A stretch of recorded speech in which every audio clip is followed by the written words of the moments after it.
God of masses Nandamuri Balakrishna నటిస్తున్న Daaku Maharaj movie నుంచి good news వచ్చేసింది. ఈ మూవీ సంక్రాంతి బరిలో ఉన్న విషయం తెలిసిందే. కేవలం టీజర్ మాత్రమే విడుదల చేసుకున్న ఈ మూవీ సంక్రాంతికి వస్తుందా అనే అనుమానాలకు తెరదించుతూ మేకర్స్ అభిమానులకు ఓ గుడ్ న్యూస్ చెప్పారు. అదేమిటంటే కొన్నాళ్లుగా వరుస విజయాలతో దూసుకుపోతున్న god of masses Nandamuri Balakrishna నటిస్తున్న తన తదుపరి చిత్రం డాకు మహారాజ్ ను బ్లాక్ బాస్టర్ దర్శకుడు బాబీ కొల్లి దర్శకత్వంలో చేస్తున్నారు. ప్రముఖ నిర్మాణ సంస్థ సితారా ఎంటర్టైన్మెంట్స్ ఈ చిత్రాన్ని ప్రతిష్టాత్మకంగా నిర్మిస్తుంది. ఈ మధ్య కాలంలో కథల ఎంపికలో వైవిధ్యం చూపిస్తూ ప్రతి చిత్రంలోనూ ప్రేక్షకులను అలరిస్తున్న నటసింహం ఇక డాకు మహారాజ్ సినిమా ప్రకటనతోనే సినిమాపై భారీ అంచనాలు ఏర్పడ్డాయి. ముఖ్యంగా ఇటీవల విడుదలైన టైటిల్ టీజర్ ప్రేక్షకులను విశేషంగా ఆకట్టుకోవడమే కాకుండా సినిమాపై భారీ అంచనాలను క్రియేట్ చేసింది.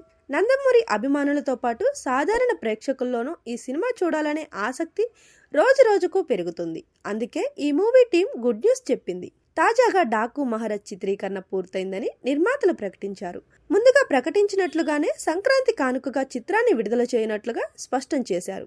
ఈ సందర్భంగా డాకు ఇన్ యాక్షన్ పేరుతో చిత్రీకరణ సమయంలోనే ఒక ఫోటోను విడుదల చేశారు నిర్మాతలు.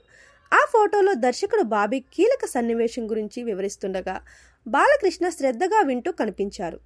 ఇక ఈ చిత్రంలోని బాలీవుడ్ నటుడు బాబీ డియోల్ కీలక పాత్ర పోషిస్తుండగా సంచలన స్వరకర్త ఎస్ తమన్ సంగీతం అందిస్తున్నారు. సితారా ఎంటర్టైన్మెంట్స్, ఫార్చ్యూన్ 4 సినిమాస్ పతాకాలపై సూర్యదేవర, నాగవంశీ, సాయి సౌజన్య ఈ సినిమాలను ప్రతిష్టాత్మకంగా నిర్మిస్తున్నారు. శ్రీకర స్టూడియోస్ సమర్పిస్తోంది. సంక్రాంతి కానుకగా 2025 జనవరి 12న ఈ చిత్రం ప్రపంచవ్యాప్తంగా భారీ స్థాయిలో విడుదల కానుంది.